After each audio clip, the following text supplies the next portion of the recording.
look at, and this is the only one like it.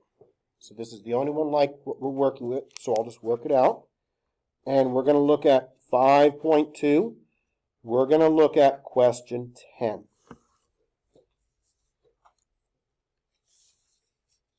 Okay, so 5.2, question 10. And we've got 10 times p plus 1 quantity squared plus 29 p plus 1 plus 10.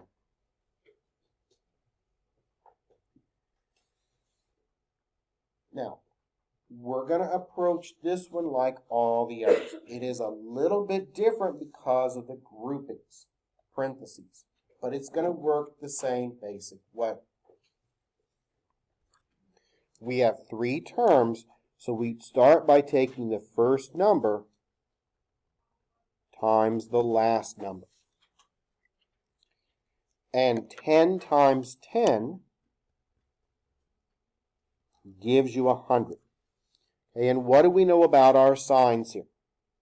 Well, the 100 is positive, so since it's positive, we know that they're either both positive or both negative, because that's a positive 100 there. What's the sign in the middle? Positive. So let's see if you can find the factors for me. What 2 numbers multiply together to give me 100, add together to give me 29? Multiply together to give you 100, add to give you 29. Can anyone tell me the 2 numbers there? Multiply together to give you 100, add together to give you 29 in the middle. Because you've got to know how to find those numbers on your own.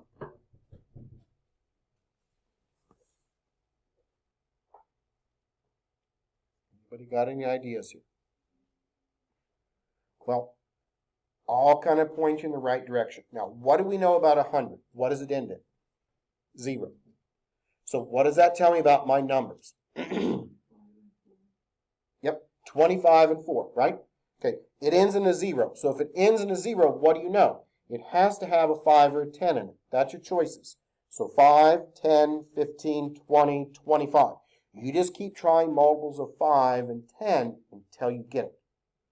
So 5 doesn't work, 10 doesn't work, 15 doesn't work, 20 doesn't work, but 25 does. So we need a 25 and a 4, right? You see how I got it now?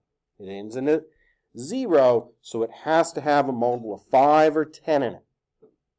If it ends in a 5, it has to have a multiple of 5. If it ends in an even number, it has to have a multiple of 2 somehow in it. If it ends in an odd number, those are a little bit trickier. And it might be anything from a 3 to a 7 to an 11. We can check it because 25 times 4 is what? Is 100. And 25 plus 4 is what? 29, and that's the number in the middle. Now we're going to have to rewrite it. Okay, so I'll kind of keep this up here as best I can. We're going to have to split that 29 down. So I'm going to rewrite it below, just so we have plenty of room to see our factors here. And we've got a 10 times p plus 1 quantity squared. That stays the same. The first number and the last number do not change. Then we take our 29, and we break that up into 25. Middle variable is a p plus 1. And we split the next one up into a 4. P plus 1 plus 10. This one's just going to require a little bit more algebra to keep everything straight.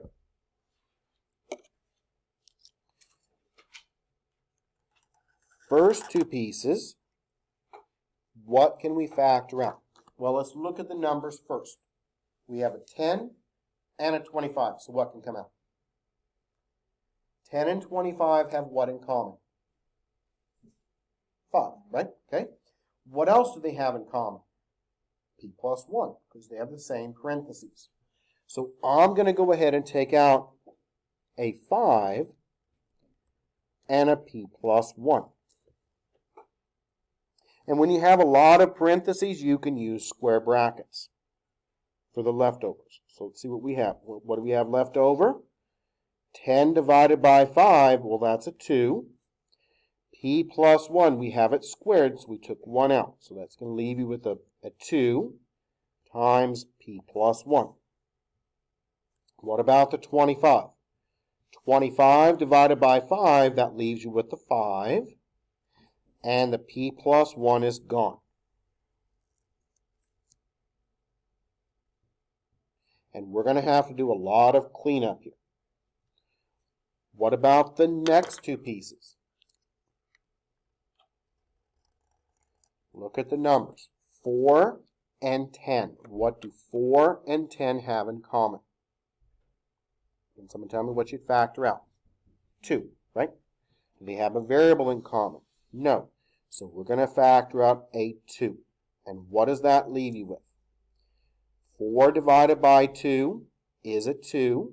And we still have our P plus 1. 10 divided by 2 makes it a what? 5. We know we're on the right track because those square brackets are the same, right? Okay, so now we've got to clean it up a bit.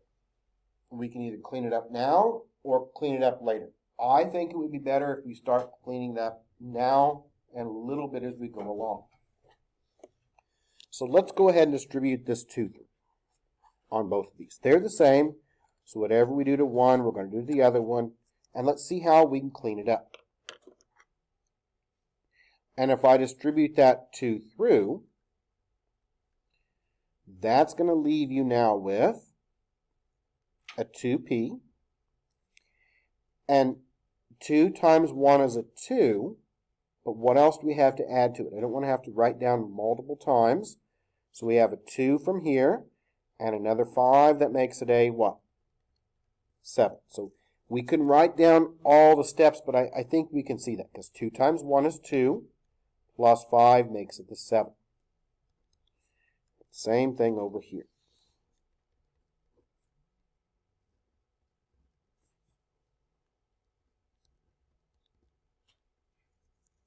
That way I don't have to write it out and write it out again. So you see what we did. Distribute that 2 through.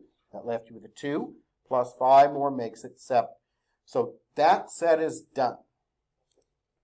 So these are done and nothing else can be combined together. So these are the same. So I'm going to go ahead and put them out in front. And you can use brackets or parentheses. They're the same. If I have parentheses and lots of them, I'll use brackets also. So I'm going to take out that 2p plus 7, and I'm just going to use parentheses because it's done. Gone and gone. I'm now going to use brackets to write what's left over because we've got multiple parentheses. So what do we have left over? We have a 5 parentheses, p plus 1, right, plus 2. Because that's gone and that's gone. One more step and we are done. And so one more step here. I'm going to distribute that 5 through and I'm going to combine, just like we did in the previous steps up here.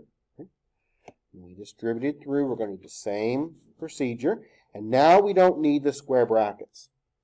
So we can write this as a 2p plus 7. That just came down. When we distribute through, we have 5 times p, so that's a 5p. 5 times 1 is a 5.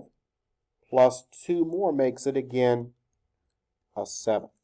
And that is your final, finished, factored answer. You could also do this with substitution, but I think substitution is more confusing. I think it's easier just to work with them as they are.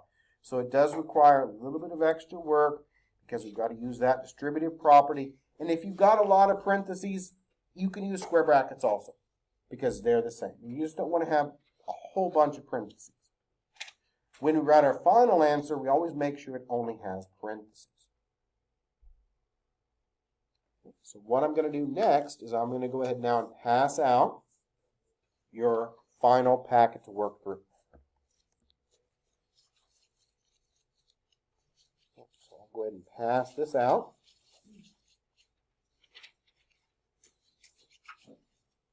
And this is going to be due next week. Our final class period is that May 10th. That's next week.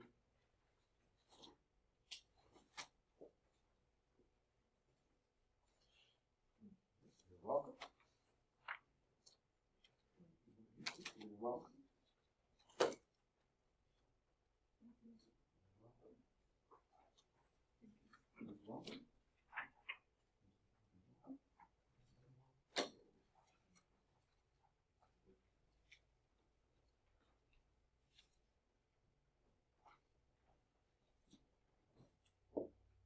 Now, just to make sure everyone's clear on what is due next week, everything that you want graded needs to be done when class starts next week. So if you've got old homework, I think most of you have turned it in, but if you're still missing homework from chapter 2 or any of the other chapters, make sure I get that next week. If you haven't completed your exam from chapter 2, if you started it but never finished it in my mailbox, make sure that gets done too. Make sure you turn in the homework over 4-1, 4-4, 5-1, and 5-2. So you can take out 5-3, 4, and 5. We did not have enough time to cover those. I was hoping that we would, but again, we missed so many class periods that we just don't have enough time to cover them. And I don't want to rush through things and it not be a benefit. Sometimes if you do too much at once, you don't retain what you really need. So we can skip those. You get 20 points for working out that practice final. It's already done for you, but I want you to try it. You can check the answers. As long as I see work on that practice final, you get the 20 points. So as long as you try it and work them through. I mean, if you want to copy the answer key, that's not advisable, but you can do that. If you do something on it, you get your 20 points. Make sure you work it out, and I can see that you tried it. Now, behind that practice final is your take-home final, and that is going to be graded. That's worth the same amount of points as all the other exams. You don't have a key for that one, but work it out. Use the practice final as a guide for that. And then when we come to class on May 10th, next week, we're going to be taking our final exam. On your final exam, you can have a page of notes or a note card, just like any other exam. Make sure you bring your calculator also. We're now going to work through some of these questions, the ones I think we may struggle with on our practice final. And I know it's a thick packet, but as you can see, I actually worked them out for you. So if you come to one of these and you're confused, look at the practice key. You can see step by step how I did it. If you just want to check your answers, you can do that, because I included the answer key just so you could check them real quick. But if that doesn't help enough, you can see how I did every single problem step by step. And behind that worked out practice final is your final exam, the take-home final. So you want to make sure you work this one out. This is worth 100 points. So please make sure that you work that one out.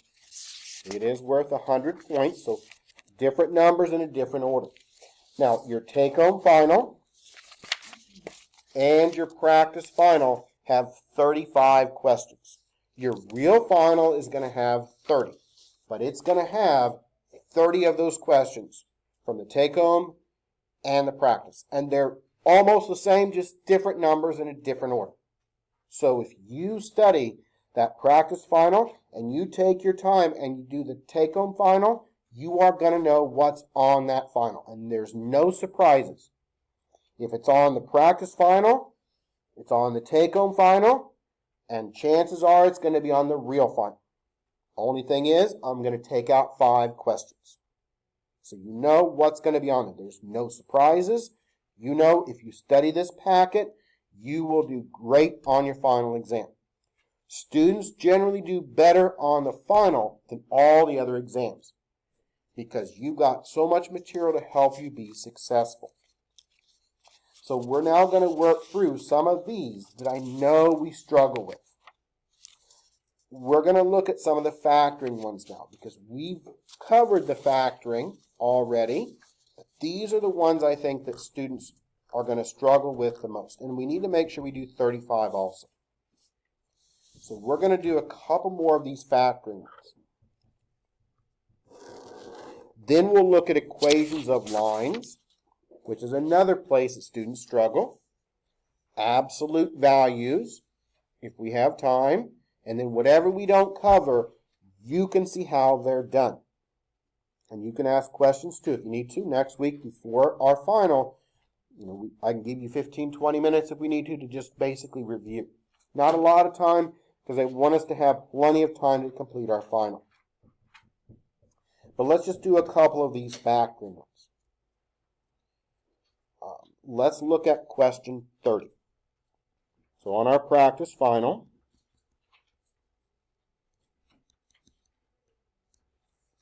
just as a good review, let's look at question 30.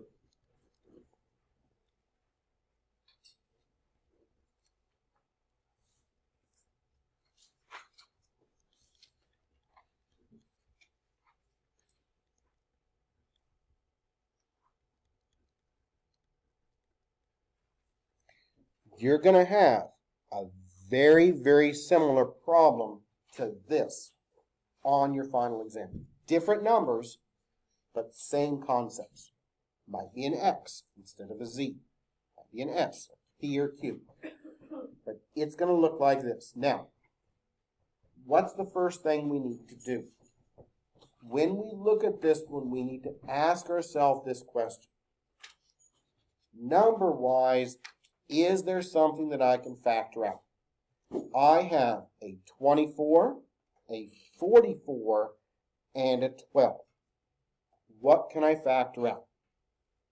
The largest number possible to factor out is going to be what? Can someone tell me? 24, 44, and 12. What do they have in common? Well, the largest thing they have in common, I think, is a 4, isn't it? Because a 2, they have a 2 in common, but always check and make sure there's not a bigger one. So 2 goes in it, try 4. Does 4 go into them all? Yeah, because 24 is divisible by 4, 44 is divisible by 4, and 12 is divisible by 4. So that's the first thing I do, is I identify the number, the largest number that can come out. If you use a 2, you want to make sure you can't go again.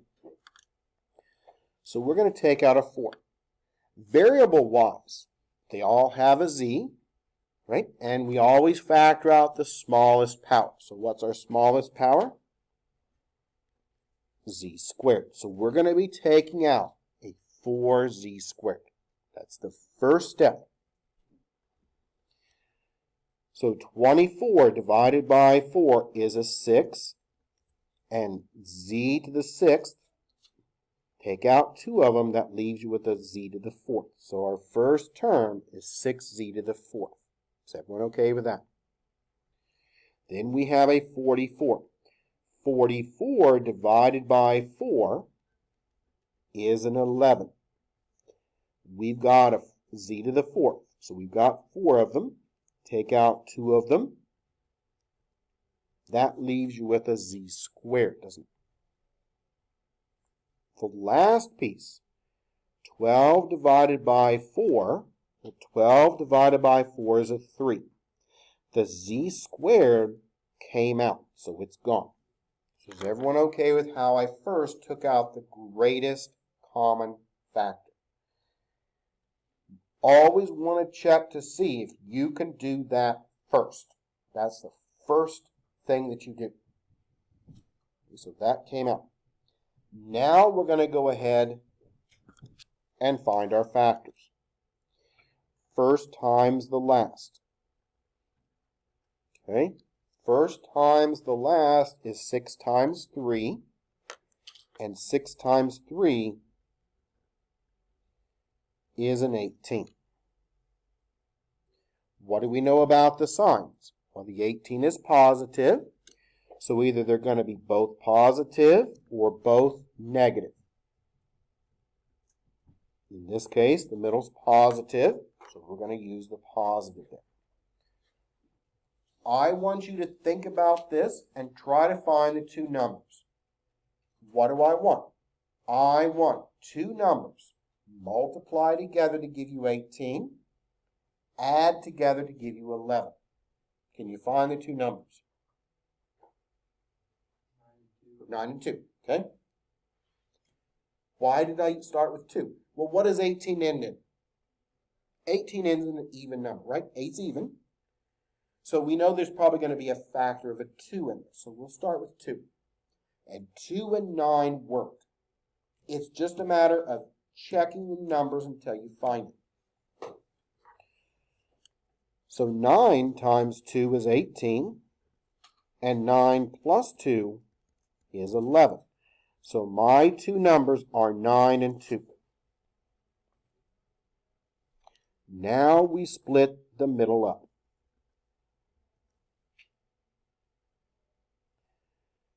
So now we have a 6z to the 4th. We use our two numbers, the 9 and the 2. So now we need a 9z squared and a 2z squared and a plus 3. Don't worry about that 4z squared because it's just going to come down. It's out in front, so don't even worry about it right now. It's just there at the end. It's just kind of there hanging out, so don't worry about it. It just drops down. It's done. Once you factor something out, it's gone. Okay. I'm going to have you guide me through the next ones. What I've got underlined, what can I factor out? Can someone tell me? I've got it underlined here. What would you factor out? What? Yep, 3 and a z squared. 6 divided by 3 is a 2. We've got 4 of these z's, z to the 4th. Take out 2 of them. That leaves you with the 2z squared. 9 divided by 3 is a 3. And the z squareds are gone. Okay. Next two pieces. What can come out? Now, if they have nothing in common, what do we factor out? 1. So, what can come out? Nothing. So, what can I factor out? 1. Okay? Always factor out a 1. If nothing comes out, you have to have that 1. That 1 is a placeholder. These already match up, see, so we know we're on the right track.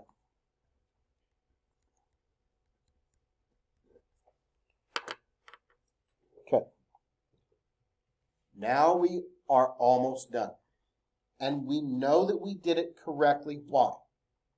Because those parentheses are the same. Are those parentheses the same? Yes. If they are not the same, we made a mistake. And we're going to have to go back and look at it again. But in this case, we were careful. And these, notice, are the same. So that's going to come down. And that's going to give you 2z squared plus 3. Gone and gone. What's left over? 3z squared plus 1. And what comes down from the very top up here? 4z squared.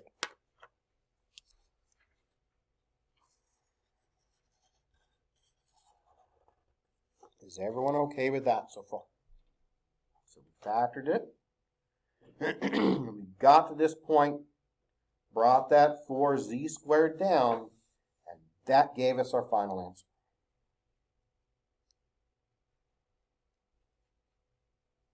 Let's do one more of these, and then we'll look at 35. 35 is a little bit different. 35 is what you're going to see in college algebra when we actually go to solve these. So we'll do 33 and then 35. So let's try to work out 33. So 121 n to the 6th power plus 264 n cubed plus 144.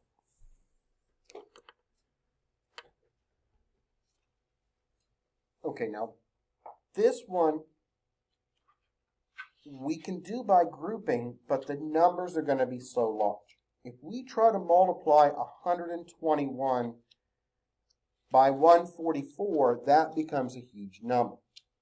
Now, let's look at 121 and let's look at 144. Well, what do we know about 121? 121 is special because 121 is a perfect square of what? 11. And what do we know about 144? So always look for perfect squares. 144 is a perfect square of what? 12 squared, right? If the numbers are really, really large like this one, look to see if they're squares. Anytime you have a square, you can, and both of them are squared, you can break it up. Now, let's take that 121 n to the 6th, and let's break it down. We know that 121 is a perfect square of 11, right? So we can write this as 11 and 11. And then what do we know about that n to the 6th? I can take that n to the 6th, and we're splitting it up into pairs here. So I can take that n to the 6th, and I can break it down into n cubed and n cubed. What about 144? Well, we know that 144 is simply 12 times what? 12. Now we can get our factors. And this is called a perfect square trinomial. And you can do these by factor by grouping, but the numbers are so large, they're really hard to deal with. So look for things like that. Factoring is all about pattern recognition and trying to figure out different ways of working out the puzzle. So 121 and 144, well, those are squares. All right, so I said, okay, those are squares, so I can work it out this way. We know we need our two groupings. Our sign in the middle is positive. So that's going to be 11 n cubed and 11 n cubed. And then we split up 144 as 12 and what? 12. These are exactly the same, so we can write that as 11 n cubed plus 12 quantity squared, because they are the same.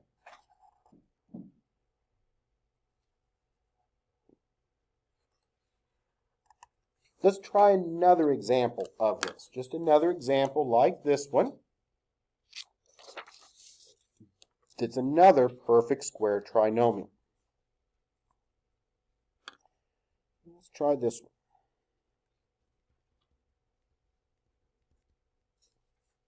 we're going to try to factor this out again.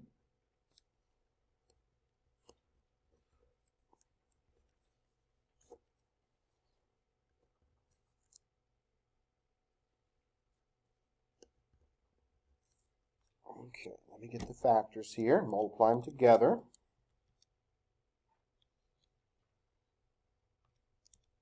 Okay, we'll use a 70x squared in the middle. Okay, so let's think about what we just did on the previous one, and let's try and apply the same concepts to this one. Now again, we know 25 times 44, that's going to be a really large number. If I try to take 25 times 44, this is what we would have to work, times that 49. We'd have this to work with. I would have to work with 1225, and that's going to be a difficult number to try and factor, right? So, if it's a large number, before you do anything else, look and see if these are both squares. 25 and 49, are they both perfect squares? We know our squares, right? We know that 25 is a perfect square of what? 5. And we know that 49 is a perfect square of what? 7. So 25 is 5 squared. 49 is 7 squared. So 25x to the 4th would break down into 5x squared and 5x squared, because we split our exponent in half, just like we did on the previous one. Now, what about that 49? Well, that's easy, because 49 is 7 times 7.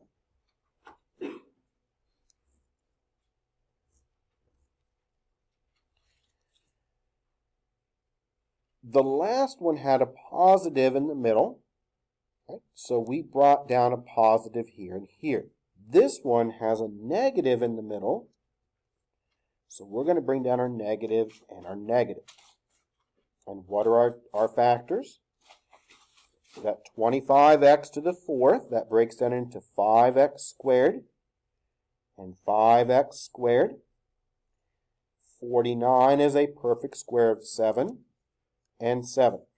These, again, are the same, right? So we can now write it as 5x squared minus 7 quantity squared. Just like the last one.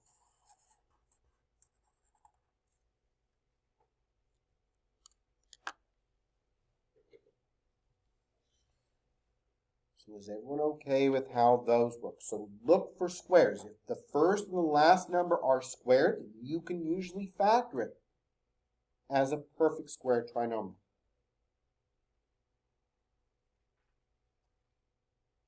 Now let's look at question 35. And this is the only new one that we haven't covered. And we'll do 2, maybe 3 examples of this one if we need to. So question 35. And this is going to be solving them now. And we're going to solve using zero factor.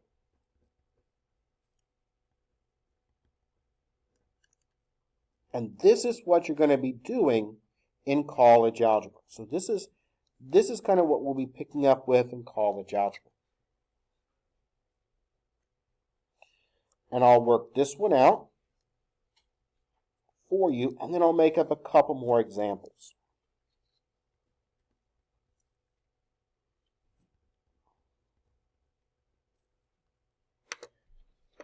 So this one is a little bit different because this one has an equal sign. Now, none of the others have an equal sign. They're expressions. So we couldn't actually solve them. This, however, is an equation. So we're going to be able to solve it, and we're going to be able to get our solutions. The others were expressions. This is an equation because of that equal sign. So we're going to solve this with what's called zero factor. In college algebra, you'll learn how to use zero factor. You'll learn another property called the square root property, and you'll also learn what's called the quadratic formula. But we need to know first how to use zero factor. And you're going to use this a lot in college algebra. And this is actually a very easy problem to work through. Now, if I want to solve it, look at what we want to use. We want to use zero factor. So the zero part means we set it to 0. The factor part means we factor it. Okay? Zero factor. So first thing we do is we set it to 0. So I'm going to move that x squared over. And I'm going to move that 14x over also. And that's going to set it to 0. That's the 0 part of zero factor. 2x squared minus an x squared, that leaves you with an x squared. And then we've got, make sure they're in the right order, a minus 14 and a positive 48. And that equals now 0. Now we should be able to factor this out. You won't have to do grouping. We have no number in front, so we put the 1. And 1 times 48 is what? Well, 1 times 48 is a 48, so that goes over here.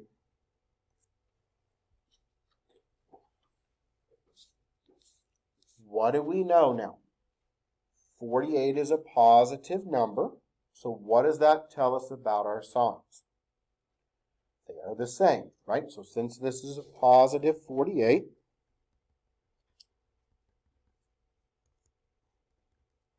they are either both positive or they are both negative. What's the sign in the middle? Negative. So that tells us they're both negative. What two numbers are going to multiply together to give you 48, add together to give you 14? Can someone try to find those numbers for me? 8 and 6, right? Because 8 plus 6 is what? 14. And 8 times 6 is what? 48. Now we know that they're both negative, so we need a negative 8 and a negative 6. And we can check that because negative 8 times negative 6 is positive 48.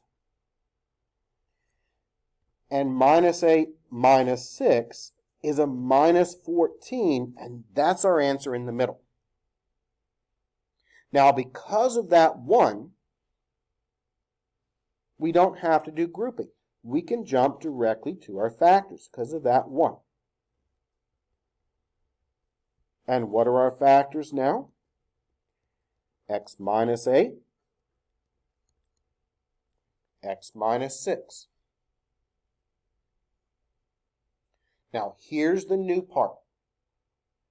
This is a little bit different because this is an equation. It has an equal sign. So we need to do one more step. We need to now set each part, each set of parentheses, to 0.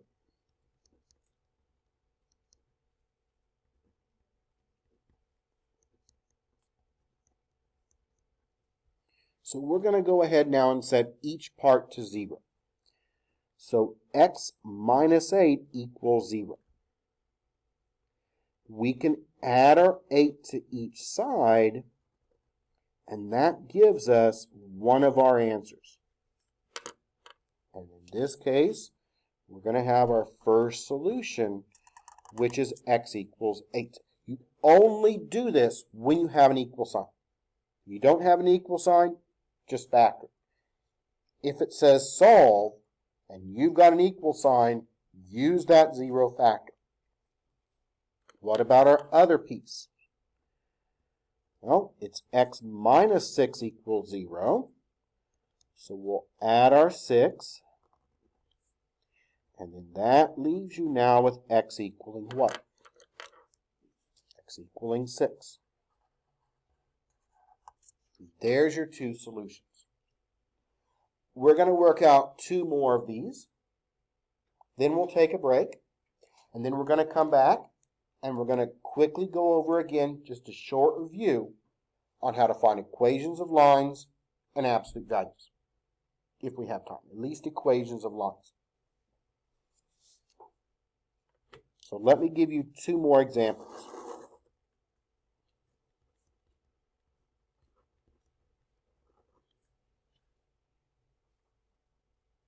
So here's another one.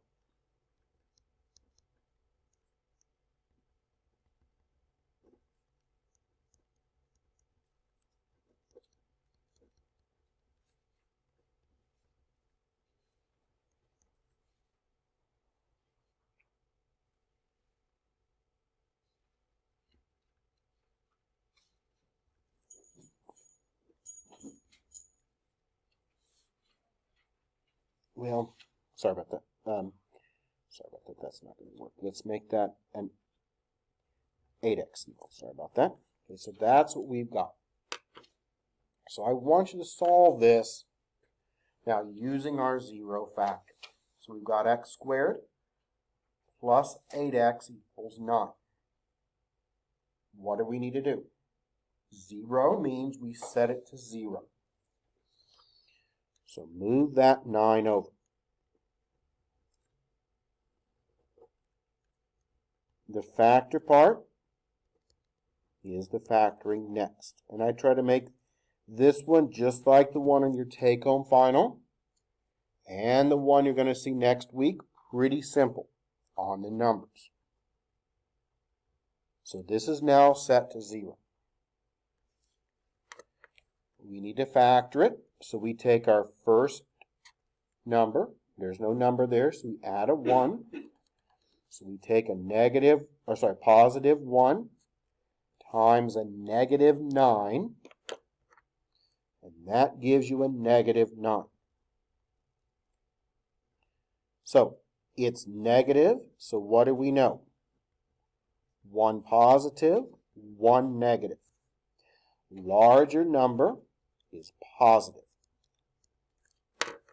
This one should be pretty easy for you to factor. What 2 numbers multiply together to give you 9, subtract from each other to give you 8.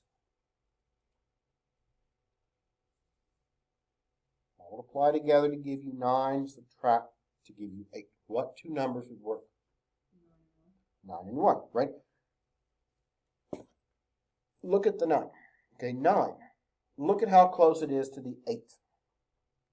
They're only off by 1. If they're only off by 1, then you need a factor of 1.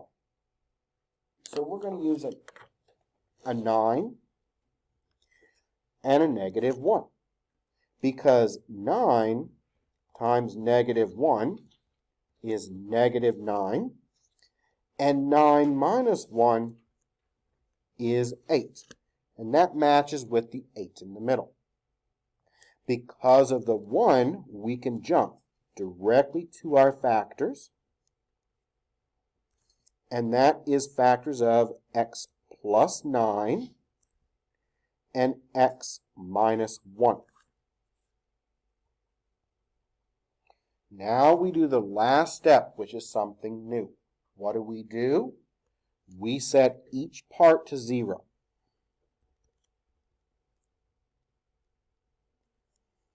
X plus 9 equals 0. So we move that 9 over with subtraction. And so our first one is a negative 9. That's our first solution there. Move that 9 over. And that gave you that first solution. Now we repeat the process for the other one. X minus 1 equals 0. We add that 1 over. And that gives you then x equals positive 1.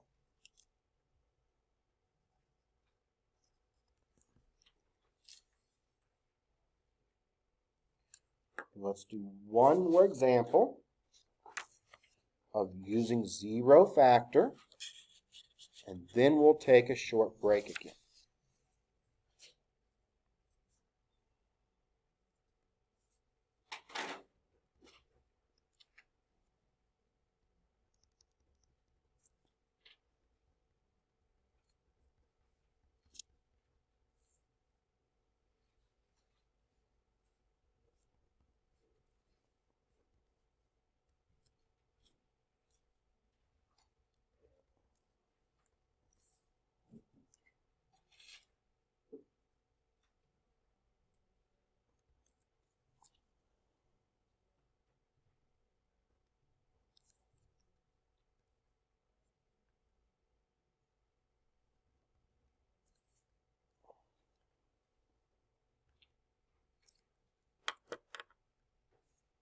So we're going to now try and solve this one again with zero factor.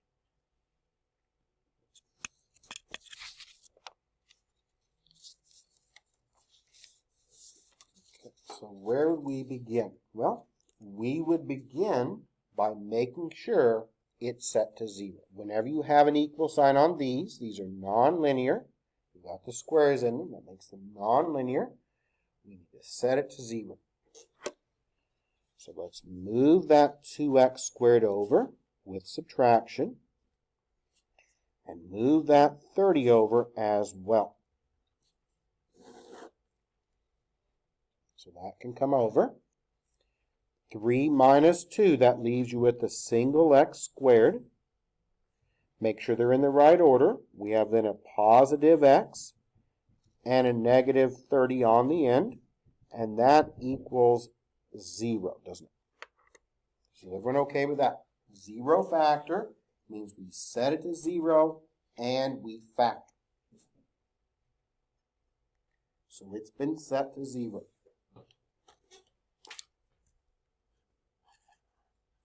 Add your 1 in. 1 times a negative 30 is a negative 30. What do we know about the numbers? 1 positive, 1 negative. What's the sign in the middle? Positive. What two numbers would work? What two numbers multiply together to give you 30? Subtract to give you 1.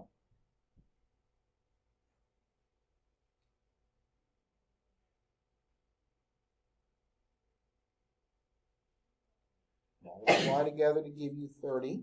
Subtract to give you 1. Okay, 6 and 5. Always start with the smallest numbers possible. Okay, it ends in a 0. So we're going to try 5 and 10 because that's where we would start. Right? Ends in a 0. Has to have a 5 or 10 as some sort of factor. Well, we start with the smallest one. We start with 5. Hey, that works. So we need a positive 6 and a negative 5, don't we? Easy enough there. Look at what it ends in. That tells you how to work with the number. Now jump to your factors, which is x plus 6, x minus 5.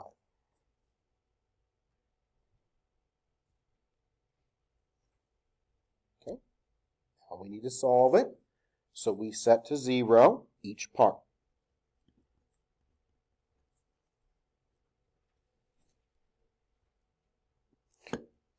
In college algebra, you're going to learn that your highest power tells you how many answers you would have at most. So in this case, our highest power was 2, so we get 2 solutions.